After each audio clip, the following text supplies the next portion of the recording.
So guys, welcome back to Dark Angels Intuition. Welcome back to my channel. So, welcome back sa mga palaging nag-aabang ng mga readings ko. So, what we're going to do right now is a love reading. General love reading for everyone. Let's see kung sino makaresonate sa reading na to. Kaninong love story to. And, let's see kung ano yung magbibigay ko na advice sa huli kung kailangan. And let's start. I'm going to pull an oracle card. This is a Angel Answers oracle card. So, sabi dito is success. So, what about success? Anong nangyayari sa sitwasyon ninyo ngayon? Anong meron sa relationship status ninyo ngayon? Because I can see a success. What is happening right now?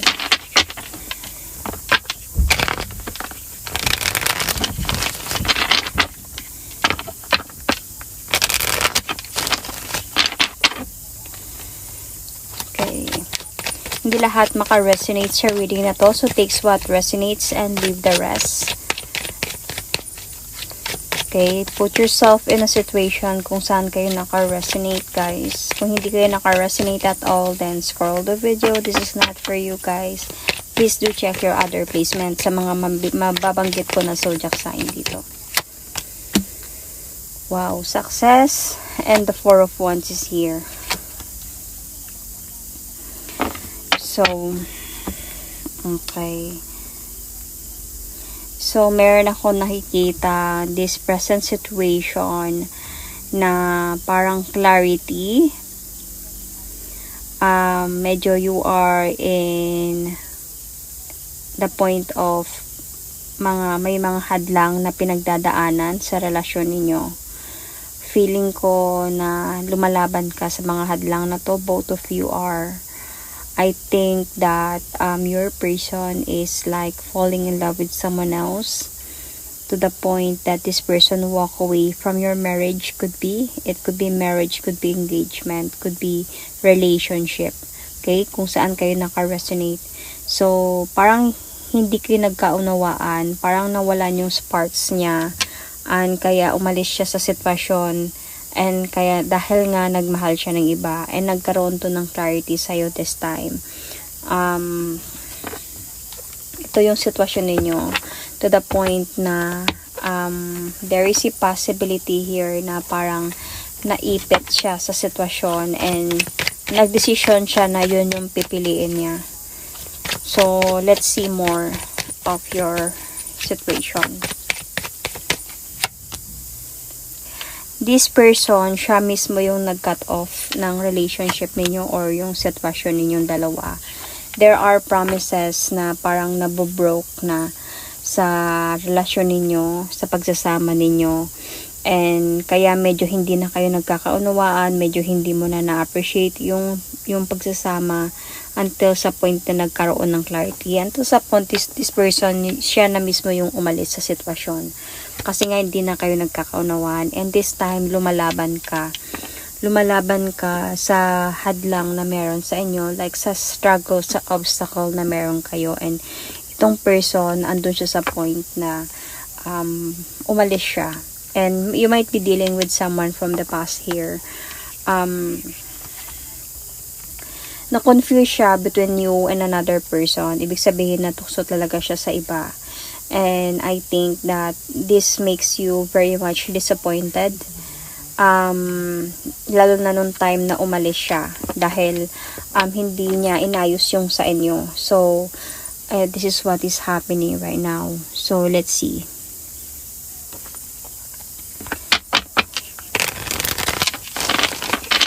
You might be dealing here with Aquarius sign, Libra, Gemini, Capricorn, Virgo, Taurus, Sun, Moon, Rising, Venus. You might be dealing with someone from the past or someone you know from the past.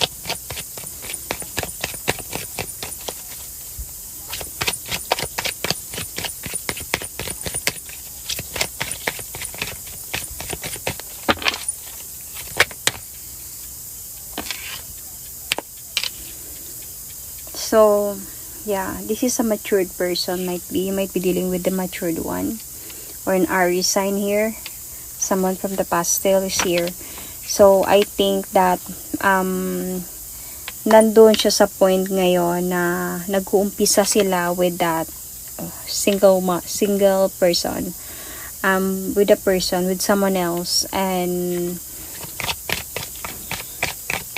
yung nangyayari sa kanya ngayon is namimiss ka niya. However, naiisip ka niya, and andun siya sa point na parang ini-spy ka niya siguro, like andun siya sa point na chine-check niya kung ano nangyayari sa'yo. Willing pa naman siya to come back to you, pero may mga clarity na nga na nagmahal siya ng iba, nag-proceed siya sa iba, pero para sa kanya meron pa din siyang confident na kung babalik siya sa'yo, tatanggapin mo pa din siya. This is what is happening right now to this person. I think that parang andun sa point na they are fighting kung sino man yung pinili niya. They are fighting, and parang napapagod siya sa pinili niya. Napapagod siya sa sitwasyon nila. Hindi sila okay. And nung time na yon, or sa mga moment na to, is parang namimiss ka niya at naalala ka niya.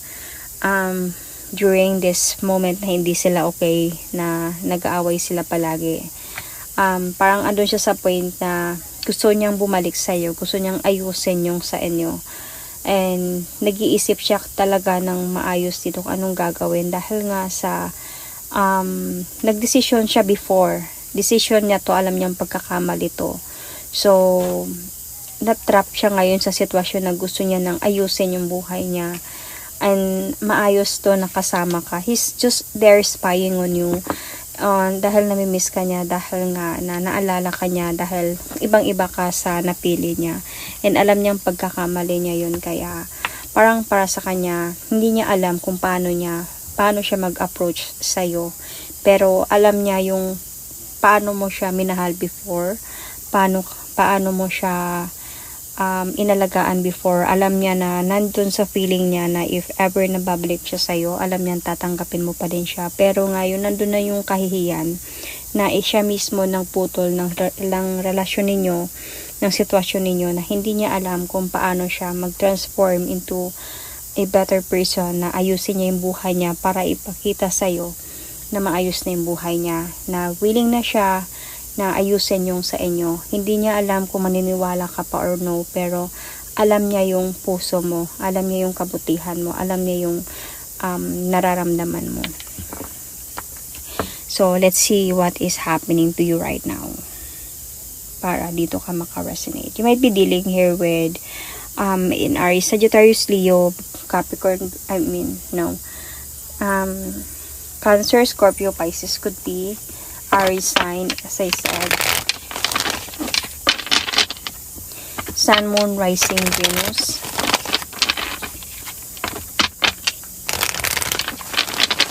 So, let's see about you.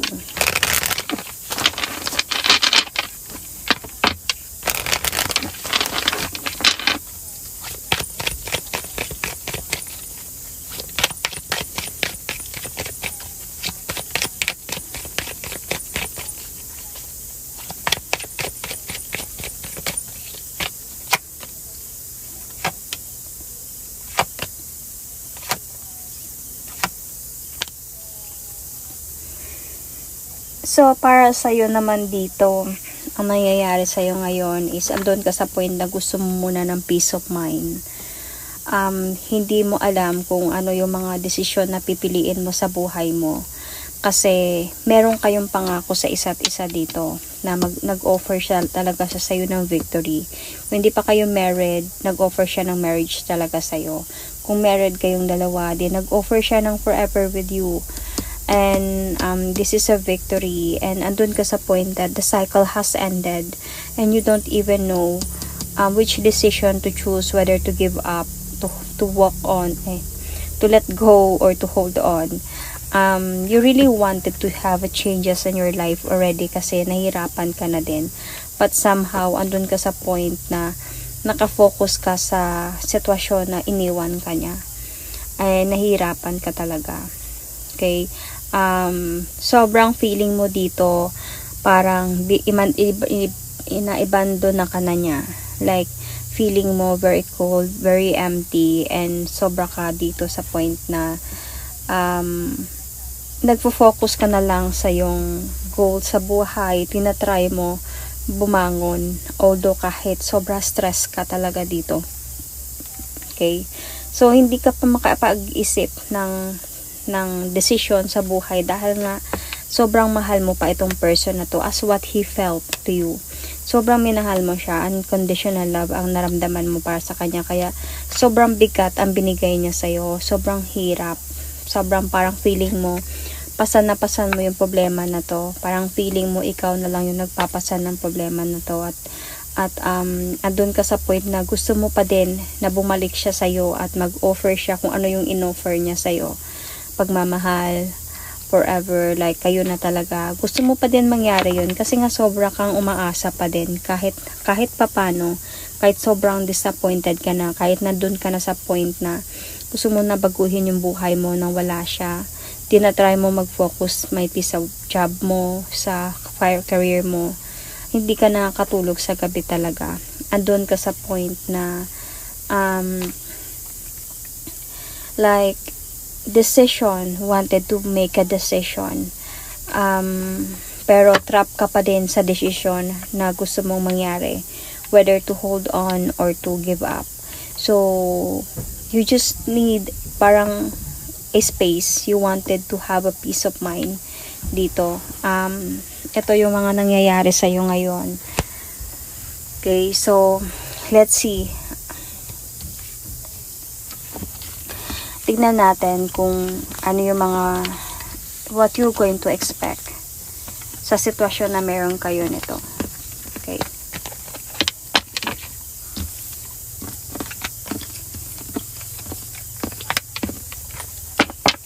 So, ano yung ma-expect ninyo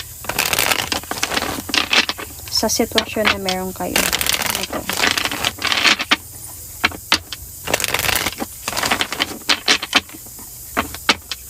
So, I can see you might be Cancer, Scorpio, Pisces, Sun, Moon, Rising, Venus. Okay? Or any sign na nabanggit ko. Check the placement. So, what you're going to expect sa sitwasyon ninyo? Ano yung kailangan mong malaman?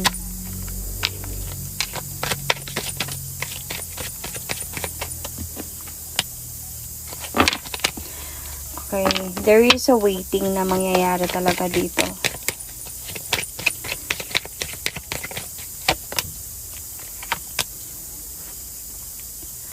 So, I can see that you will going to wait for the enlightenment of this situation, or you will still going to wait that this person will going to save your relationship again.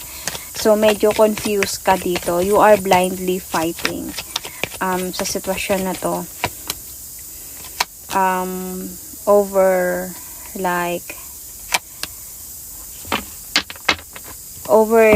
ending and moving on. Kasi wala na kayo. Like, andun na sa point na hindi na siya nagpaparamdam sa'yo. So, yung decision, dito ka nako-confuse.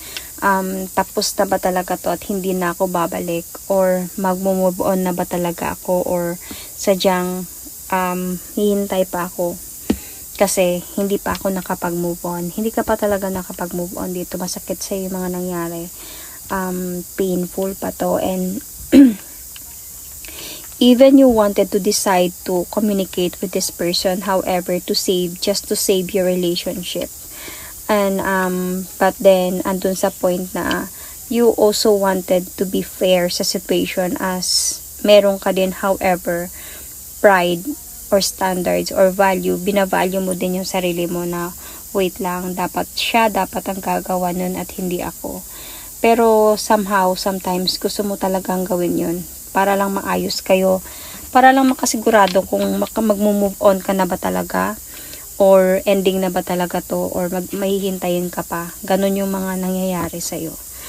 Sa ano yung kailangan mong malaman. Ito yung mga pwedeng mangyari. Okay, so Let's see about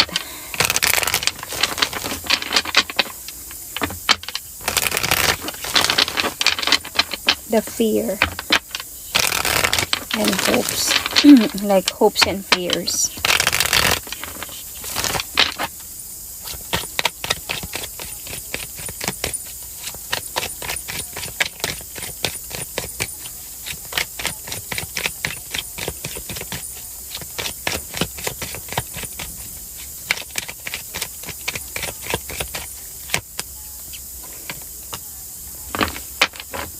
So, I can see here that you are hoping na ipaglalaban pa niya yung pagsasama ninyong dalawa, yung relasyon ninyo. Ipaglalaban niya pa din yan through the challenges na meron kayo ngayon sa buhay, through the obstacle na meron kayong pinagdadaanan. And yung ano mo dito, yung fear mo dito is yung hindi na talaga siya mag-effort. Hindi mo na mararamdaman yung effort niya. Hindi mo na siya mararamdaman pa at tuluyan na kayo maghiwalay na and mag-move forward and never look back. So, yun yung takot mo dito, pero you are hoping na sana ipaglaban ka pa din niya. Ipaglaban niya pa yung sa inyo dito, somehow. Kahit sabihin natin na magkakaroon siya ng standard sa buhay niya, like magmamatigas ka din. Ikaw, magmamatigas ka din dito na hindi ka magko-contact dahil nga siya naman yung umalis. So, hoping ka na sana ipaglaban niya to. Babalik siya para ipaglaban niya. Yun yung hope mo dito. So, let's see for the outcome of this.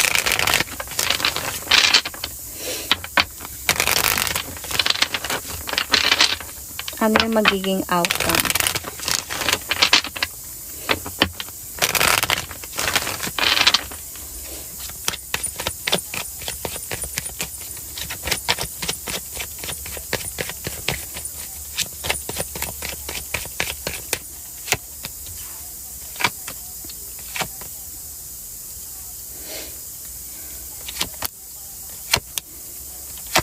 Kaya pala success ang mangyayari kasi for the outcome of this, magiging maayos din kayo. Kaya nandito yung success sa card na to. Magkakaroon ng unexpected communication sa inyong dalawa and maayos yung mga hindi nyo pagkakaunawaan. Though a bit of, syempre hindi mo agad-agad to tatanggapin, like